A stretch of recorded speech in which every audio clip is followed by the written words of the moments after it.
வணக்கம் வணக்கம் நேர்களே, எப்படி இருக்கின்றீர்கள்? நான் உங்கள் சேகு விஜய் டியூஷன் அகாடமி பேசுகின்றேன். நேர்களே, உங்களை நான் நேரடியா பாக்குறதுக்கு ரொம்ப சந்தோஷமா இருக்குது. ஏன்னா என் கூட இன்றைக்கு ஒரு மாணவர், என்கிட்ட படிச்ச மாணவர். எஸ், நான் உங்கள் சேகு விஜய். இந்த மாணவர் டியூஷன் அகாடமி படிச்சிருந்தாரு.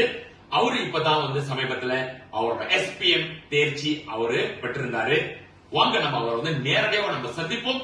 அவரு எப்படி அவரோட SPM அவரோட ரிசல்ட் வந்திருக்குன்னு சொல்லிட்டு நம்ம அவர் நேரடியா கண்டு தெரிஞ்சுப்போம். சரிங்களா? வணக்கம் வணக்கம் வணக்கம். ஹரே, எப்படி இருக்கீங்க? ஹரே, நான் சிறப்பா இருக்கேன்டா. ஹரே, தயவு செய்து நம்ம நேர்களுக்கு நீங்க தெரிய வைங்க. நீங்க எந்த ஸ்கூல் படிச்சீங்க? நான் SMK ஸ்ரீ தஞ்சோம் படிச்சேன். SMK ஸ்ரீ தஞ்சோம். அது எங்க இருக்கு? குவாலஸ்லைங்கோ, ரைட்டுங்களா? குவாலஸ்லைங்கோ, ரைட். சோ நீங்க குவாலஸ்லைங்கோல படிச்சுக்கிட்டு இருந்தீங்க.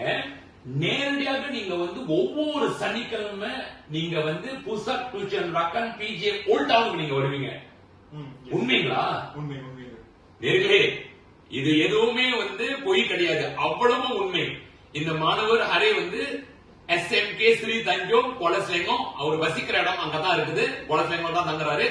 அவர் அங்கிருந்து ஒவ்வொரு சனிக்கிழமையும் அவரு PJ ஓல்ட் டவுனுக்கு டியூஷனுக்கு வருவாரு. ஹரே, நீங்க எப்ப ரக்கன் டியூஷனுக்கு ஜாயின் பண்ணீங்க? Form 4 right, 2024. நீங்க 2 வருஷம் படிச்சிருந்தீங்க ரக்கன் டியூஷன்ல, ரைட்? அப்புறம் நீங்க SPM போன வருஷம் நீங்க எழுதினீங்க 2025 பேட்ச் நீங்க. ஓகே, நம்ம நேர்கள் வெளியே இருந்து கேட்டுக்கிட்டு இருப்பாங்க, நீங்க எப்படி SPM தேர்ச்சி பெற்றிருக்கீங்கன்னு சொல்லிட்டு. சோ நீங்க என்ன கிடைச்சிச்சு உங்களுக்கு SPM? சொல்லுங்க நம்ம நேர்கள் கிட்ட. எனக்கு 8As 1B 1C 1D கிடைச்சிச்சு. 8As 1B 1C 1D. Very good Hari, வாழ்த்துக்கள் ஃபேண்டாஸ்டிக்லா. 8 எடுத்திருக்காரு நேர்களே. அது ஒரு பெரிய விஷயம் கிடையாது. 8 நான் சொல்றது ஒரு பெரிய விஷயம் கிடையாது. நீங்க ஒண்ணும் கேட்கணும், நிறைய விஷயங்கள் உங்கள்கிட்ட சேர்றதுக்கு இருக்குது. நீங்க பாருங்க, இவர் 8 எடுத்திருக்கிறாரு, அது பெரிய சாதனை கிடையாது. நாங்க உங்களுக்கு தெரிய வைக்கிறோம். இதுக்கு அடுத்து அப்புறம் நீங்க அவர்கிட்ட கேட்டு தெரிஞ்சீங்க ஏன் இது அற்புதமான ரிசல்ட் சொல்லிட்டு. சரி ஹரி, 8A நீங்க எடுத்திருக்கீங்க. ஆல்ரைட். சோ இந்த 8A நீங்க எடுக்கிறது நிச்சயமாக நீங்க நிறைய நீங்க பாடுபட்டு இருப்பீங்க. பட் அவ்வளவு சுலபம் கிடையாது. ஏன்னா நீங்க ஆரம்பத்துல போல நீங்க என்கிட்ட வரும்போது நீங்க என்ன மாதிரி நிலைமையில இருந்தீங்க ஹரே, அதை நீங்க நம்ம நேரத்தை சொல்லுங்க. அப்பதான் அந்த கதை உண்மையாக ஒரு சிறந்த விஷயமா அமையும். ஆக்சுவலி நான் மேத்ஸ்ல மட்டும் இல்லாம எல்லா சப்ஜெக்ட்லயும் கொஞ்சம் வீக்கா இருந்தேன். அதுவும் மேத்ஸ்ல தான் முக்கியமா வீக்கா இருந்தேன். ஸோ இங்க தான் நிறைய ப்ராக்டிஸ் பண்ணி அதுவும் சார் கொடுக்குற டிப்ஸ் இதெல்லாம் வச்சு எக்ஸசைஸ் நிறைய செய்வேன். ஸோ இது செஞ்சனால தான் எல்லாத்தையும் மேத்ஸை தவிர்த்து எல்லாம் அதையும் சேர்த்து தான் எல்லா சப்ஜெக்டையும் ரிசல்ட் கிடைச்சது. உண்மை. ஹரே ஆரம்பத்துல வரும்போது அவர் ஒரு ஃபெயிலிங் கட்டிக்கிறது தான் இருந்திருந்தாரு. முக்கியமா மேத்ஸ் அவருக்கு சுட்டு போட்டாலும் மேத்ஸ் அவருக்கு ஆரம்பத்துல வராது. ஏன்னா ஹரே ஹரேக்கும் மேத்ஸ்க்கு ரொம்ப தூரம். ஆமா ஹரே, ஹரே மேத்ஸ் இது முன்பு பாஸ் பண்ணிருக்கீங்களா? பாஸ் பண்ணதே கிடையாது இந்த முன்பு மேத்ஸ்ல. அவரும் மேத்ஸும் எழுச்சிக்கு பிடிக்காத ஒரு போபியா. ரைட் ஹரே? ரைட். அதையும் தாண்டி அவர் ஒரு சிறந்த தேர்ச்சி பெற்றிருக்கிறாருன்னா அப்ப நீங்க பாருங்க, இது எவ்வளவு ஒரு அற்புதமான ஒரு சாதனை. எஸ், ஒரு உண்மையிலே அவர் எதிர்பார்க்காத அளவுக்கு அவர் சாதனை படைச்சிருக்கிறாரு. இன்ஃபேக்ட் நீங்க பாத்தீங்கன்னா அவர் பிரண்யாகால ரொம்ப சவால் எதிர்நோக்கிட்டு இருந்தாரு. பிஎம்லாம் அவர் ரொம்ப சிரமமா இருந்துச்சு. அரே, முன்ன நீங்க ரக்கானுக்கு போறதால பிஎம்ல எப்படி ஏறியா இருந்துச்சு? BC அந்த மாதிரி கேட்டகரியில கொஞ்சம் நீங்க தத்தரிச்சுக்கிட்டு இருந்தீங்க, ரைட்? ஈவன் தரங்கள்லாம் நீங்க எழுதும் போது கூட நீங்க சிரமப்பட்டுக்கிட்டு இருந்தீங்க. ஒரு நல்ல ஒரு தரங்கள் எழுதுறதுக்கு நீங்க கஷ்டப்பட்டுக்கிட்டு இருந்தீங்க, ரைட்டுங்களா? அப்புறம் செக்குராணி கிளாஸ்ல போந்து செக்குராணி ஒரு ட்ரில் பண்ணி SPM உங்களுக்கு பிஎம் என்ன கிடைச்சாரு? A- கிடைச்சு. Very good. A எடுத்துட்டீங்க. அதே சமயம் சஜாரா உங்களுக்கு பிடிக்காத ஒரு பாடம், ரைட்டுங்களா? லாஜிக். அது அழிச்சு சஜாரா நீங்க ஆரம்பத்துல நீங்க என்ன வாங்கிட்டு இருந்தீங்க? சஜாரா D பார்டர் பாஸ். ஆல்ரைட், ரொம்ப மோசமான சூழ்நிலை. பட் சஜாரா SPM நீங்க என்ன எடுத்தீங்க? Array, A- எடுத்திருக்கிறாரு. அதுதான் அற்புதம் நேர்களே. பாத்தீங்களா? அதாவது அரே ஒரு ஆவரேஜ் கொஞ்சம் ஸ்லைட்லி பிலோ ஆவரேஜ் ஸ்டூடண்ட். அவர் பாடம் ரொம்ப அவரு கஷ்டப்பட்டுக்கிட்டு இருந்தாரு.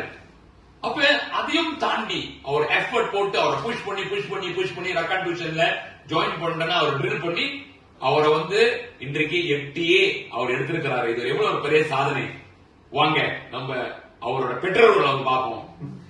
முதல்ல நம்ம அவரோட தகப்பனாரை பார்ப்போம். வணக்கம் சார், எப்படி இருக்கீங்க? நல்லா இருக்கு சார். வணக்கம். சார் உங்க பேர் சொல்லுங்க சார். என் பேர் சங்கர் கணேஷ். மிஸ்டர் சங்கர் கணேஷ். சரிங்க சார், நீங்க வந்து அறைய வந்து எனக்கு தெரியும் முத வரும்போது நீங்க வந்து ரொம்ப யோசிச்சுட்டு, ஏன்னா நீங்க குழந்தைங்க இருக்கிறீங்க, நீங்க அறைய வந்து ஒவ்வொரு வாரமும் நீங்க வந்து விட முடியும் அப்படின்னு சொல்லிட்டு இது வந்து ஒரு நல்ல டியூஷன் அப்படின்னு நீங்க வந்து ரொம்ப வந்து ஒரு மனக்குழப்பத்தோட நீங்க இருந்தீங்க. அப்புறம் நீங்க வந்து பாத்தீங்க, பேசுனீங்க, அப்புறம் நாங்க உங்கள்கிட்ட வந்து எடுத்து சொன்னோம் எப்படி ரெக்கார்டேஷன் நம்ம கிளாஸ் நடத்துவோம்னு சொல்லிட்டு. அப்ப நீங்க ஒவ்வொரு வாரமும் நீங்க வந்து அவர் வந்து அனுப்பி விட்டுருந்தீங்க. சார் முக்கியமான சார் கேள்வி என்னன்னா, ஏன் சார் நீங்க வந்து குழந்தைங்க இருக்கீங்க, அவ்வளவு தூரம் நீங்க வந்து டிராவல் பண்ணிட்டு நீங்க பிஜே ஓட்டான வர வந்து விடணுங்க சார்? நம்ம வேலை செய்யறோம், நம்ம பாக்குறோம் எவ்வளவு பிரச்சனை வந்து படிப்பு சம்மதமா நம்ம அச்சீவ் பண்ண முடியலன்னு. ஸோ அந்த டிகிரி எவ்வளவு முக்கியம், அதோட ஃபவுண்டேஷன் வந்து இங்க நல்லா கிடைக்குதுன்னு நம்பிக்கை வந்து சேர்த்ததுதான் அந்த இடம். அப்புறம் மின்னல் எஃப்எம் ரொம்ப கேட்போம், உங்களோட ஸ்பீச் ரொம்ப கேட்போம். இது மின்னல் எஃப்எம் ரொம்ப வரும், அது மூலியமா கண்டுபிடிச்சது தான் இந்த டியூஷன் சென்டர். ஸோ வந்தேன், உங்களுக்கு பேசினேன், ஓகே உங்களோட மோட்டிவேஷன் எல்லாம் எனக்கு பிடிச்சிருச்சு, அதுல சேர்த்தது தான் அந்த அங்க வந்த நம்பிக்கை தான். ஆனா நிச்சயமாக இது சொல்ல வேண்டிய விஷயம், சிரமப்படாம. ஏன்னா ஒரு பெற்றோரா இருக்கும் போது அவங்களோட அந்த அர்ப்பணிப்பு, அதாவது அந்த sacrifice, அவங்க sacrifice செய்றாங்க தெரியுங்களா, அதுதான் வந்து கிரேட். ஏன்னா ஹரியை வந்து சொந்தமா வந்து ஒவ்வொரு ஆர்மோட்டிவேஷன் வந்திருக்க முடியாது. ஹரியோட அப்பா அம்மா ரெண்டு பேரும் மாத்தி ஹரியை வந்து சிரமப்படாம அவ்வளவு தூரம் குளத்துலயும் நீங்க வந்து ஓட்டிட்டு வருவாங்க. ஹரியோட அம்மா வந்து காடி அவ்வளவு தூரம் ஓட்டு வரும்போது அவங்க ரொம்ப சிரமப்பட்டு தான் ஓட்டு வருவாங்க. அப்ப அதையும் தாண்டி அவங்க பத்தி அவங்க என்ன வேலை செய்யறாங்க, அவங்களும் அந்த அழுப்பு அதெல்லாம் தாண்டி அவங்க வந்து அறையை வந்து ஒவ்வொரு வாரமும் வந்து விட்டுட்டு போவாங்க.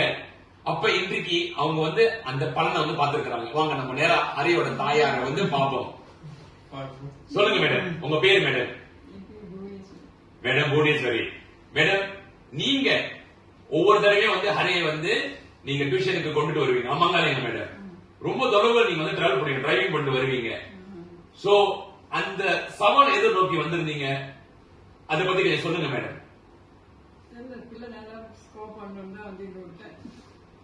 ஒரே ஒரு எண்ணம், அறை வந்து நல்லா செய்யணும், அதனால அந்த சவால் எது நோக்கத்துக்கு தயாரா இருந்தீங்க. Very good madam. சோ ஹரியோட வந்து அந்த ரிசால்ட், நீங்களும் சரி சாரும் சரி ரெண்டு பேரும் அந்த ரிசால்ட் பார்க்கும்போது உங்க மனசு எப்படி மேடம் இருந்துச்சு? நீங்க எதிர்பார்த்தீங்களா மேடம் ஹரி இந்த மாதிரி ரிசால்ட் இருப்பதுன்னு? நீங்க எதிர்பார்க்கல, எதிர்பார்க்காத அளவுக்கு அவர் எடுத்திருக்கிறாரு. எஸ், ஏன்னா நீங்க வந்து ரொம்ப கவலையோட இருந்தீங்க, எனக்கு தெரியும். நீங்க வந்து பாப்பீங்க ஹரி வந்து என்ன இப்படி வந்து அவர் செஞ்சிருக்கிறாரு அப்படின்னு சொல்லி நீங்க ரொம்ப வேதனைப்பட்டிருந்தீங்க, ரைட்? அப்ப ஹரி வந்து அந்த மாதிரி வந்து ஒரு சிறப்பான ரிசல்ட் எடுப்பாரு. நீங்க வந்து ஆரம்பத்துல உங்களுக்கு வந்து ஒரு அச்சமா தான் இருந்துச்சு, ரைட்டுங்களா மேடம்? நீங்க என்ன நினைச்சிருப்பீங்க, ஹரி வந்து பாஸ் பண்ணாக்கா போதும் அப்படின்னு நினைச்சிருப்பீங்க, ரைட்டுங்களா? ஆனா அதையும் தாண்டி அவர் சிறப்பா செஞ்சிருக்கிறாரு. அப்ப அந்த ரிசல்ட் பார்க்கும்போது கண்டிப்பாக உங்க உள் மனசு உங்களுக்கு அப்படியே குலுங்கி இருக்கும், அப்படியே சந்தோஷப்பட்டிருப்பீங்க நீங்க, ஆமாங்களா மேடம்?